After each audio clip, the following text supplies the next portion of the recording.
మహాలక్ష్మి పథకం నిధుల బదిలీ మహాలక్ష్మి పథకం ఎప్పుడు ప్రారంభించబడింది? మహాలక్ష్మి పథకం డిసెంబర్ 9, 2023న ప్రారంభించబడింది. ఈ పథకం ద్వారా మహిళా ట్రాన్స్జెండర్లు బస్సులో ఉచితంగా ప్రయాణించవచ్చని తెలంగాణ ప్రభుత్వం ప్రకటించింది. ఈ పథకం ద్వారా లబ్ధి పొందే తెలంగాణ మహిళలకు నెలకు 2,500 రూపాయలు ఇవ్వడం లేదని, ఈ పథకం ద్వారా కేవలం 500 రూపాయలకే గ్యాస్ సిలిండర్ పొందవచ్చని తెలంగాణ ప్రభుత్వం ప్రవేశపెట్టింది.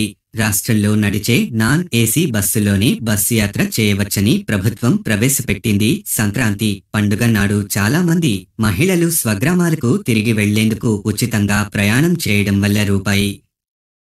ఇన్ని ప్రయోజనాలు ఉన్నప్పటికీ బస్సుల సంఖ్య తక్కువగా ఉన్న కొన్ని సమస్యలు కూడా ఉన్నాయి. దీని వలన ఎక్కువ స్టేషన్లలో బస్సును కనుగొనడం మరింత కష్టతరం చేస్తుంది. అది కూడా ఖచ్చితమైన సమయాలలో. అధికారిక నివేదిక ప్రకారం 9.2 లక్షల మంది ప్రయాణికులు మాత్రమే మహిళలు ఉన్నారు.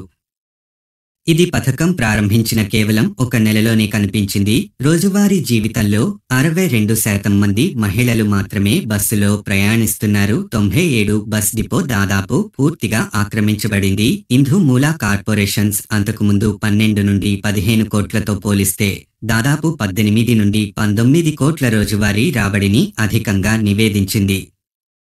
2,500 నెలకు రూపాయి ఎప్పటి నుంచి అమలు చేస్తారని అందరూ అడుగుతున్నారు. బహుశా లోక్సభ ఎన్నికల తర్వాత దీనికి సమాధానం దొరికే అవకాశం ఉంది.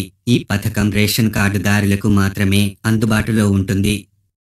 Join WhatsApp channel. మరిన్ని వివరాల కోసం డిస్క్రిప్షన్లో లింక్ ఉంది.